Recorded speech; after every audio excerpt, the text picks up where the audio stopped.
Hello, everybody. Thank you very much, and good afternoon. Yes, I'm Dr. Anderson. I'm a child and adolescent psychiatrist with the Amen Clinic, and I couldn't have had a better segue. There won't be any singing or bears during during my presentation, so I'm sorry about that. But as they very greatly alluded to and kind of talked a little bit about is the adolescent brain, right? And how it is different, how it doesn't mature yet. And I'm going to just run you through a handful of slides. Now, my slides are a little bit wordy, but I try to play to multiple learning styles. Some people aren't a hearing learning, they like to see and read. So whatever works best for you, okay? But let's get started. So, as they had said, Dan and Lisa, the adolescent brain, the brain itself, does not finish developing until about the age 25. Now, that's actually in women. Men, we're not quite as lucky. We don't get full development until about 28. So don't use that against your husbands if you're a young married couple, but it's true. And the time period of adolescence when we are teenagers is really a time of enormous transition. So the only other time in our lifespan where our brain does more growing and developing or as much is the first 4 to 5 years of life. And then we kind of chill out for a little bit, and then boom, adolescence comes and we get a whole host of things. Cognitive changes, emotional changes, social, physical, hormonal, and then of course morals and values. And what that looks like is, as society puts more influences on us. And so we'll talk a little bit more about that, each of these in a little bit more detail. So again, introduction, adolescence typically occurs between the ages of 10 to 19, and there's a little bit of variability there, marked by, a number of different physical and mental, emotional, developmental milestones as we go from basically becoming a child to an adult. And in our society, especially in our society, where everything is moving so fast, social media, et cetera, our adolescents are facing more change and more challenges than anybody before. Some of the really cool research in sociology has shown that in the last 20 to 25 years, our society has advanced more than the prior 100 years before that. So that gives you an idea of how fast we have to run to keep up. And it's hard. It's hard to do. So we'll start with cognitive development, which of course is thinking more in the terms of like thinking, reasoning, etc. And really the teen's brain is wired for learning. This is a time when it is soaking things up like a sponge. And one of the ways that it does this from a neuroscientific standpoint is through a process called myelination. So when we're younger, when we're kids, our brains are very busy, very inefficient. And once we hit puberty and we start the adolescent process, our brains start to get rid of stuff and neurons and things that it doesn't really need as much, and the connections that haven't been used, and it starts to really strengthen and grow these new connections or connections that we're reinforcing. That's why skills that we learn when we're younger as kids, if we keep going through that, we can become very proficient at those things very quickly into a young adulthood. And the way that it does this is one of the ways it does this is through a process called myelination, where it adds this little fatty coating to the ends of neurons and makes these neurons way faster and way more efficient. But all of this maturation, as you can kind of see here in these scans, happens in a back to front process. And just like Dan and Lisa were saying, that prefrontal cortex, the part of the brain that's responsible for reasoning and making good choices and logic, is the very last part to develop. So you get the emotional and the physical and all of those parts of the brain developing and becoming really good and really strong. And then the reasoning part is not so much. And that's why as teenagers, we make all those amazing decisions that we do. And so here's, some of the different things that we might kind of see when we think about thought patterns in an adolescent. So differing rewards, really, again, because the front of the brain's not mature, but the back is, we might, as teenagers, put more emphasis on that right now reward, or a reward that gives us some emotional gratification, in lieu of thinking through what we're going to do. Then we have what we call hot versus cold thinking, which is this idea that um, uh, adolescents and really adults in general may end up making a bigger decision or a faster, more rash decision during emotionally charged times than during these cold times where they have more time to think about things. And then sensation seeking, right? Teenagers typically look for novel ways to express themselves, to experience life. And of course, that stimulates those reward centers, those big emotion centers. And that can be a great thing. In fact, sensation seeking and exploration is healthy. But if the front part of the brain's not putting the brakes on it sometimes, then we're squealing out in the neighbors' driveways and we're doing all these things that we shouldn't be doing. And, sometimes we get away with it and sometimes it, puts us or somebody else in the hospital.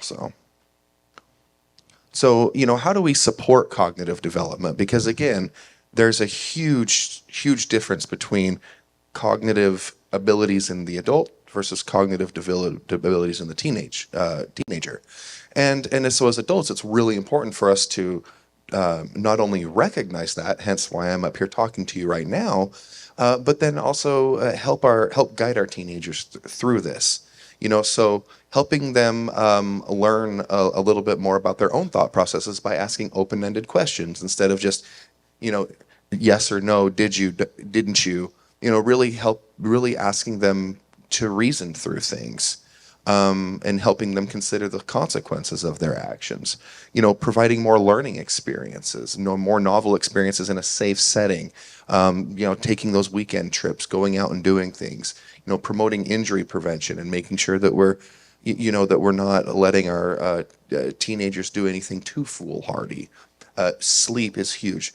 The brain is developing during adolescence. When the brain heals, when the brain grows, when the brain does so many different things that it does, is during sleep. If we are not sleeping, our brain is not growing properly. And when we do these SPECT scans, these functional images, and we're looking at what the brain is doing in real time, the sleep-deprived brain looks as bad or worse than a lot of the substance abuse brains do. Because again, chronic sleep deprivation doesn't allow our brain to heal. And in today's chronically sleep-deprived world where we're scrolling and scrolling and scrolling, oh, it's 2 o'clock in the morning, crap, I got to be up in 4 hours. You can do that once in a while, but if that's a consistent sleep habit for you, you are hurting your brain. There's no doubt about it. And then seeking out opportunities to engage as learners, volunteer opportunities, leadership opportunities, and supporting our adolescents. And this is, one of the big reasons we're here today. One of the things that I do for a living is, supporting our adolescents that have behavioral health, mental health disorders, learning disabilities, and making sure that they're getting the accommodations that they need too. Emotional development. Now, obviously, this is a big one right here, right? We talked a little bit about it already. But really, the emotional development is this process, that is being driven by physical changes, cognitive changes, changes in social groups. There's so many different things that go into this. But again, the emotional brain has developed long before the thinking, reasoning part of the brain. And so, teenagers experience big emotions. It's a time of intense, turbulent emotions that can be really hard to manage and control, And so little things can become big things very quickly. And that's why self-management is such an important part, right? And self-management, some of us are innately better at it than others, but it's not an automatic thing that all of a sudden when we get our driver's license, we know how to manage our behaviors behind the wheel, or when we get a job, we know how to become an employee. These things are learned skills. And as parents, as adults in an adolescent's life, we can have a lot of power over how quickly and efficiently they learn these types of skills. And learning to recognize and manage and communicate emotions is huge. We have to teach our young people to have a healthy emotional vocabulary. So many young people deal with anger issues. And when you dive in, it's not that they're angry all the time, it's that they're frustrated, they're sad. They feel confused, they feel hopeless or helpless at times. But they only understand it as anger, and that's how it comes out. So sometimes just helping to develop these communication skills can mean the difference between the angry teen, the angry rebellious teen, and the teen who understands what it feels like to be frustrated or to be, or to feel at times confused or scared.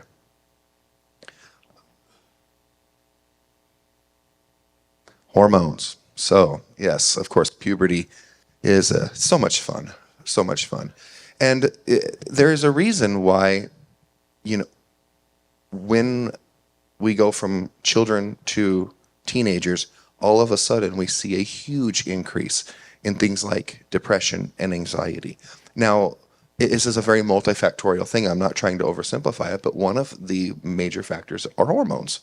Hormonal changes can have dramatic effects on not only our physical self, but our emotional and cognitive self, mental health. And again, because of the way our brains are developing and that back to forward, emotional, physical, and then cognitive, when all of these hormones bring about these big emotions and all of these new thoughts and feelings that we've never had before, those can be very strong, very intense, and very overpowering for our adolescents. We also think about peer relationships and hormones and first boyfriends, first girlfriends, romantic interests. All of these things come about during this time and can be very, very challenging. When we talk about stress and hormones and stress, right? And again, in today's day and age, we've got school, we've got jobs, we've got sports, we've got all of the global things that our teenagers are having to be aware of because of media and the news. That ignorance is no longer bliss in today's world. Everybody knows everything. And it's a stressful world for our adolescents. And both the acute day-to-day stresses that we all face that are a natural part of life, and these more chronic, insidious, almost traumatic stressors can all play a huge part in how our body releases hormones and how our brain reacts to those hormones. And that's one of the key issues in like the traumatized brain. And we're not going to talk about that too much. They did a great job of that. I don't think I could have said it better myself. But these heightened responses to stress, again, in this developing brain that I keep coming back to, can make it a lot harder and a lot more challenging for an adolescent to deal with than the adult. And as adults, we have to realize that and be willing and able to identify with these things, be willing and able to not push so hard sometimes, and remember that kids are not little adults. They need downtime. They need time with their friends. They need the ability to express themselves. And if we are trying to push them in all these different directions in society and social media, then we're teaching our children to become chronically stressed, anxious people that then grow up to be chronically stressed, anxious adults. And we don't want to do that. But because this is a time of brain development, these pathways get hardwired in, and we see it on the SPECT scan. You can see what chronic stress and trauma does to the brain. It's fascinating, and it's also really scary. But the beautiful thing about it is that just like a brain can be wired, a brain can be rewired, a brain can be healed, but habits have to change. And if we can prevent this from happening so that we don't have to rewire it, then I think that's the best way to go, in my opinion. This is kind of just what I was talking about here, right? This is really more alluding to not the healthy stress that we all deal with. Anxiety and stress are a part of life. We have to learn how to deal with them. They're motivating. It's a good thing. Chronic toxic stress, PTSD, all of these things, kind of like I was mentioning earlier, not healthy, right? These are the ones that are really cause us the problems and rewire the brain in very long-lasting, sometimes even permanent ways. Of course, when we think about adolescence and we think about that period of time and all of these changes, one major issue is with self-esteem, right? And self-esteem can really exist on a vast continuum. And it is normal for people to feel higher levels of self-esteem in one domain and less so in another. But that's called competence. Adolescence is a time of development of autonomy, individual identity, and competence. And if we as adults are not helping them to achieve that, then more can be hurt than just their self-esteem. But self-esteem and the core ideas behind this, as you can see in that pretty little image there, really are developed during adolescence. And of course can be highly influenced, by peer pressure, by social media, by school, by their own achievements, by family. So many things can affect the way we feel about ourselves and our ability to go about our life in the world. So, and then I like this little thing down at the bottom where, and this is true, and there's been multiple studies on this, that, adolescents that with a positive self-concept, experience much greater academic success and success in life than the ones who lack this ability. So, it's kind of their perception becomes their own reality. And that's particularly dangerous in today's social media driven world where, everybody in social media, has this perfect life and it's just happy, happy, happy. And why can't I have this? It affects our self-esteem. It affects our perception of ourselves. And then we are more likely to not do well. Body image, another really big topic here, right? Of course, goes along with self-esteem. I think all of us in this room, everybody has something about their body that they wish they could change, they want to work toward. And that's healthy and that's normal. Of course, feeling so terrible about yourself, and this again, where social media, on the filters and all the technology that people can apply to change the way they look, can be really damaging. But, if we don't have some appreciation for our body and some general positive regard for ourselves and who we are, it can create a really nasty situation. And this is where things like eating disorders and chronic anxiety and, suicides even can come from, especially, again, in today's very superficial and appearance-driven social media world. And as we all kind of alluded to, and as I was talking about earlier, adolescence is this critical time of identity formation. This is really probably the biggest and most core part of adolescence from an emotional, social standpoint. And it's the process of which we, again, go from kids to adults, but not just kids to adults, but when we create who we are as a person, when we start to understand ourselves and our roles in our world and in society and who we are as people. But during this very transformative process, this can vary very rapidly, and that's why we see teenagers, frequently maybe changing their social circles, maybe changing the way they look, their appearance, what they're into, what they're not into. Interests can vary wildly, and for parents, this can be difficult, especially if what their teenager is interested in doesn't vibe with, say, traditional family norms or expectations, or maybe they just legitimately don't agree with the choices that they're making. Now, of course, if they're dangerous, if they're hurtful, that's one thing. But this idea of being able to accept our teenagers' changing view of themselves during this tumultuous and ever-changing time of critical development, if we can do that, it's going to really help foster a sense of autonomy and independence and self-esteem and positive regard in our teenagers. And of course, that carries on into adulthood. Now, as I alluded to a second ago, one of the things that changes with identity formation are social circles, right? Friends become a lot more important during adolescence. Family is still important, but it's very normal for teenagers to spend a lot more time with friends, girlfriends, and peers. And peer groups may change, they may evolve. That's also very normal. And so that can lead to things like peer pressure, experimentation, again, behaviors that might not be traditionally seen in this child, growing up, or what might not be expected with a family.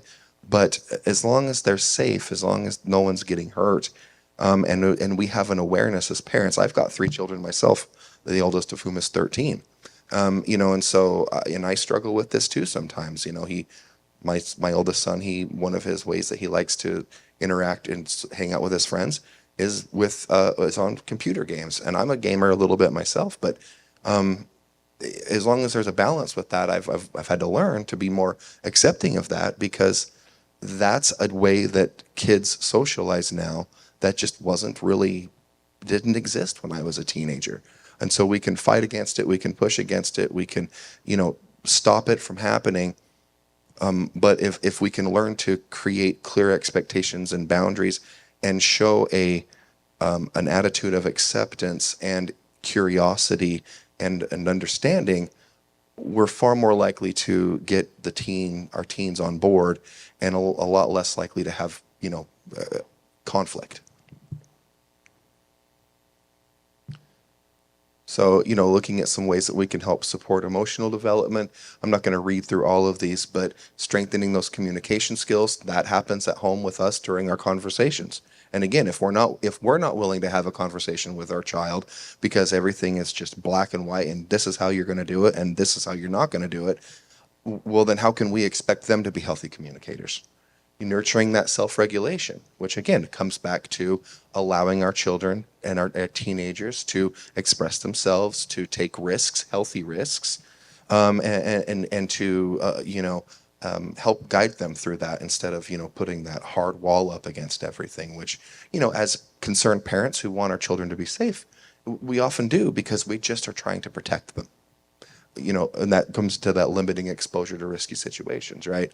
Not keeping them in the house and never exposing them to the world, but making sure that they're understanding what behaviors are good and what are not, and when and how to say no. And I love the idea.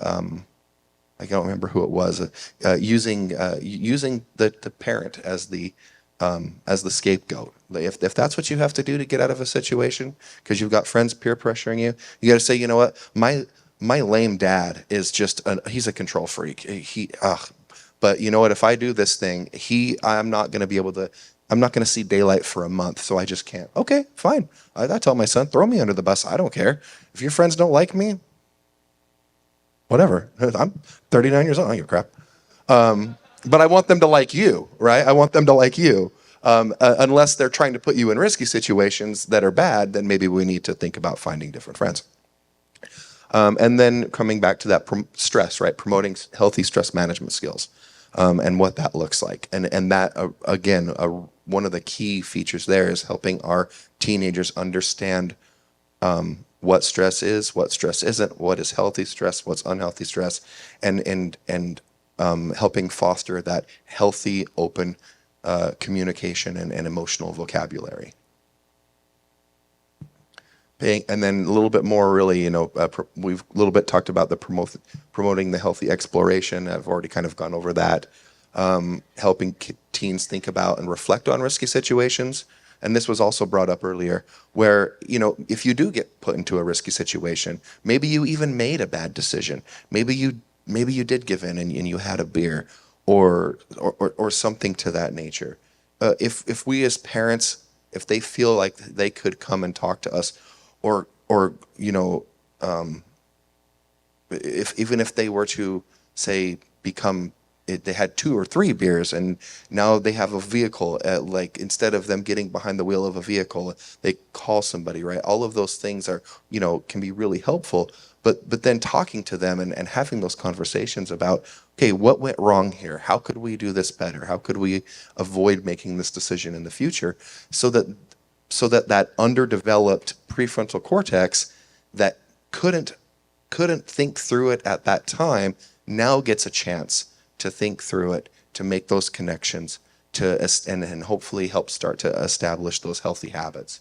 Because the more we do it, the better we get at it, the easier it's going to be the next time to make the right decision. Oh, and then paying attention to warning signs. Now, that's where a doctor like myself might come in.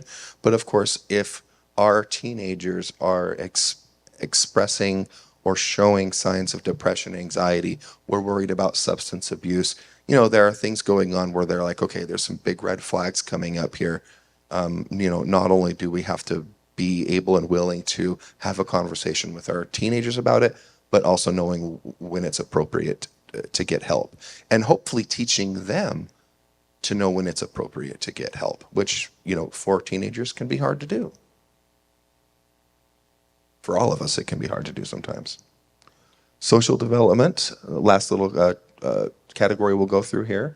This is again a time of transition from childhood to adulthood, and that means adult social roles. So during our teenage years, we start to drive. We might get our first job. We're probably going to have our first girlfriend or boyfriend. We are going to start stepping into some adult social roles, and with that might also come more adult responsibilities.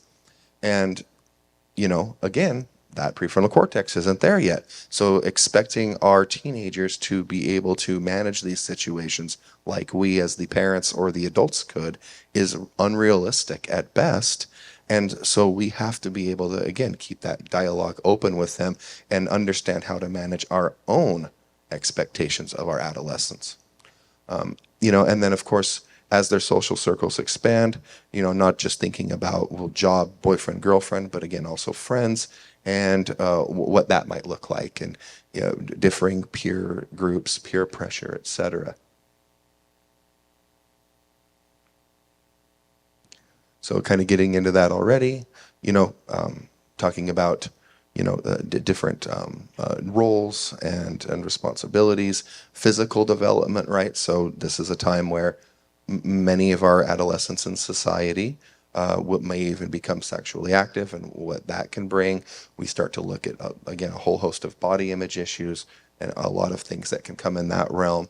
And again, as parents, as mentors, as adults in these kids' lives, we have to be open and aware and educated about these things so that we then can help our adolescents get through this and manage these things in a healthy way.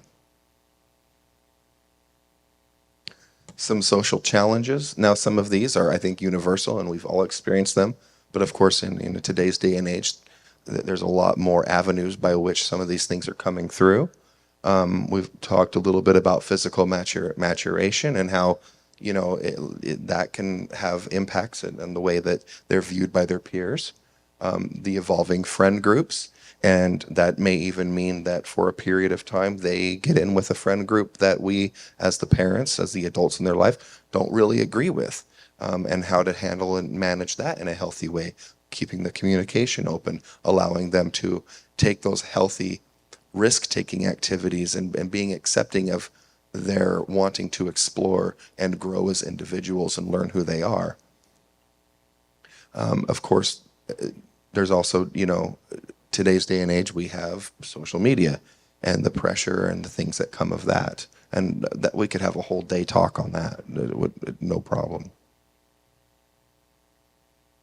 And kind of segueing into that is social media. And I'm not going to spend too much time on this, but cyberbullying, social media influences, while social media and technology can be a beautiful thing.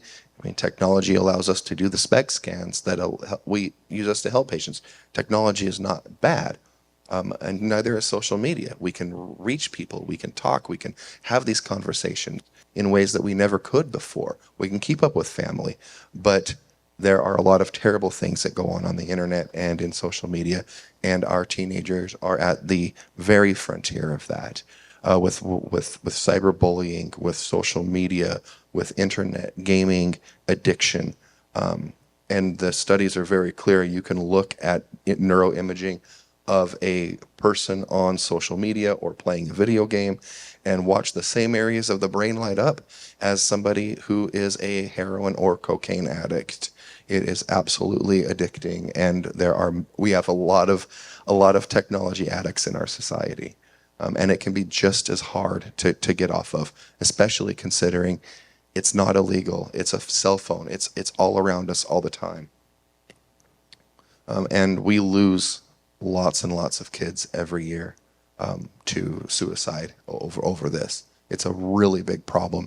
And while the government and some of these social media companies are working to kind of try to reel it in and contain the beast. Unfortunately, the numbers, especially post-COVID, those numbers and those trends are not going in the right direction. Hopefully, they start to, but it's a scary situation.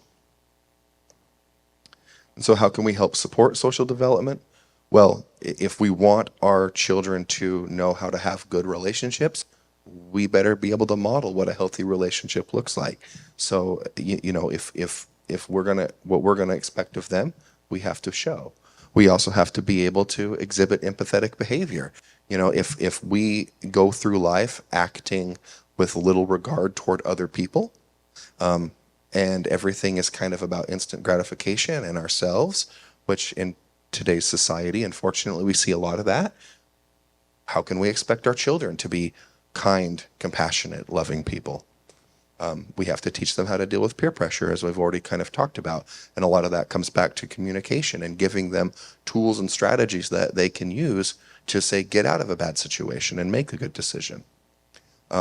Knowing our adolescent social circle, right? So maybe our teenager, like for example, a little bit of self-disclosure, and I think back on my dad. He's not alive anymore, so I can't ask him. But I know I put a lot of gray hairs on his head because throughout most of high school, I was the gothic kid. The fishnets, the Marilyn Manson T-shirt, piercings. It was, yeah. Now I stayed away from a lot of the other stuff, but I had friends that did, and yeah, a couple of them my dad was a little wary about, but they weeded themselves out pretty quickly. But he, despite the fact that he was very, very, very vocal about how much he hated the way I dressed and everything else, he got to know my friends and was generally kind to them, and that was hugely helpful for me. And as a result of that, he knew who the friends were that were safe and the friends were that weren't. Even though he didn't like the way they dressed, he hated the music we listened to. He still understood that if he just turned a blind eye or tried to just put a hard line, it wasn't going to work. And he did a good job in that regard. He modeled appropriate behavior for me, which then allows me to do it for my children and kept me out of trouble. And then I think encouraging participation in activities that adolescents care about, right? So sports, leadership positions, roles. Again, even if it's something that's not really our thing, chess club, technology, whatever it might be, if there's something that gets our kid out in the world, gets them socializing, some face-to-face time, allowing them to do that, even if our goal and our dream is for them to be a football player. Well, maybe they're not into football. Maybe that's not their thing. Not everybody likes football. Maybe they love, maybe they love debate club. Cool. Then let them do that and let them enjoy themselves and encourage it. I mean, it's better than them sitting there scrolling through TikTok. And then lastly, I won't touch too much on this, but moral development. Right now, morality is a very complex issue, and lots of things come into that. But neuroscience has shown us that there are parts of the brain that actually help control our moral behavior and are responsible for things like morality. And so, if we're not fostering good decision making and communication, the underdeveloped brain, because a lot of morality comes from those more frontal areas, it's going to be harder for our adolescents to make good, sound decisions based off of their own principles. And at times they may not even know what their own principles are. That may shift. And so we have to be prepared for that. And then thinking about, again, all the factors that come into morality, right? Family, religion, culture, society, friends, peer groups. And there's so many things that have to be dealt with when we think about moral, ethical reasoning and decision making, but also remembering that morality is one of the highest and most abstract levels of thought possible, and that requires a lot of that frontal thinking. So, expecting our adolescents to make sound moral, ethical decisions is at all times is not realistic. And so just, a couple of these last couple of slides are just summaries. How can we really talk with our adolescents? Just some key points, right? Respecting and acknowledging what they have to say, even if we don't agree, right? We as parents are not going to agree with everything our kids say or do or are interested in. Just like our parents didn't agree with everything we were interested in, and it goes up the line. We have to remember that we were teenagers ourselves once, and it's important to keep that in mind. Teaching and modeling good communication skills, setting those clear and realistic boundaries, building connection by sharing your interests, letting them know that you're not just a dad, you're not just a mom, you're not just an uncle, you're not just a teacher or whoever you may be in that adolescent's life, but you are also a human. You have interests, you have hobbies, you've made mistakes, and opening yourself up like that, even though that might be difficult, can really help a person, an adolescent, understand that what they're going through, what they're experiencing is normal. It's normal to feel this way. It's normal to feel like nobody else understands. And at one point in time, you felt that way too. Of course, when going back to the clear and realistic boundaries, that's especially it can be especially important in relationships, right? When we talk about sex and we talk about social groups, when we talk about peer pressure, and really making sure that if we are going to set rules, if we are going to set limits with our teenagers, that they understand those boundaries and those expectations very clearly. And then letting them know when it's important to share sensitive information with you. Now, there will never be a more reluctant conversation than trying to get your adolescent to open up about something that happened or that they did. But if they know that they can come to you and talk about it without fear of retribution or anger or overreaction, and they can be honest with you, it goes a long ways. Now, there still might be consequences, right? I mean, there are going to be consequences for our action. That's life. But if they can't come to us as parents and as the people in their life, as the adults in their life that are responsible for their care and well-being and that they trust the most, then who can they go to? So in summary, kind of a boardy slide, but I think that these first two are really the big ones, right? Children and teenagers are not just small adults. Their brain's not developed, the adolescent brain, even though they may be physically and emotionally mature and capable of feeling and doing things that adults can, because of that back to front maturation of the brain that does not finish until 25 to 28 years old. They do not have the same reasoning capabilities that we as adults do, even though some of us adults are better at it than others. And that their individual identities, which can change, that's a perfectly normal thing, and we're seeing that more and more with gender identity, with sexual identities. These are things that one or two even generations ago were not as complex or as big of an issue, partly because they weren't discussed or talked about as much. But there's been a lot of change in that regard too. But letting them know that their identities are valued and recognized, is really important, and for that self-esteem, for the identity formation, for all of these things. And the rest of it really, I think, is just kind of a highlight and summary of what we've already talked about. Huge increases in rates of mental illness, particularly substance use, anxiety, and depression during adolescence. A lot of that comes back to the hormones and their inability to then regulate those behaviors.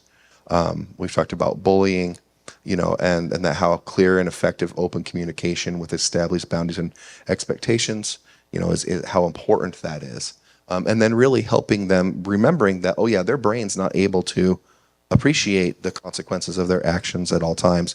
So guiding them and teaching them and helping them understand what the consequences of actions might be, during that downtime after the dust has settled, or hopefully in advance to prevent, can be a really effective way to do it. But in order for that to happen, we as parents have to be willing to have those conversations.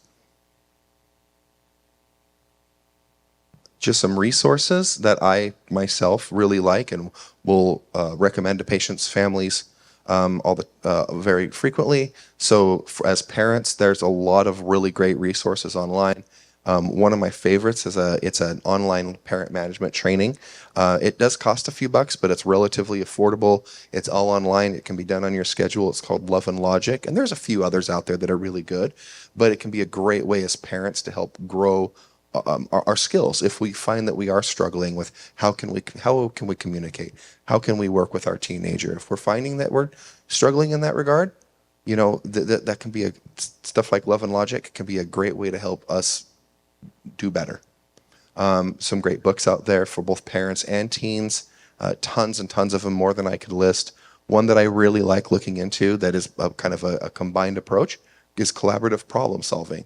So Ross Greene, who is a very famous psychologist, therapist, has written a few books on collaborative problem solving.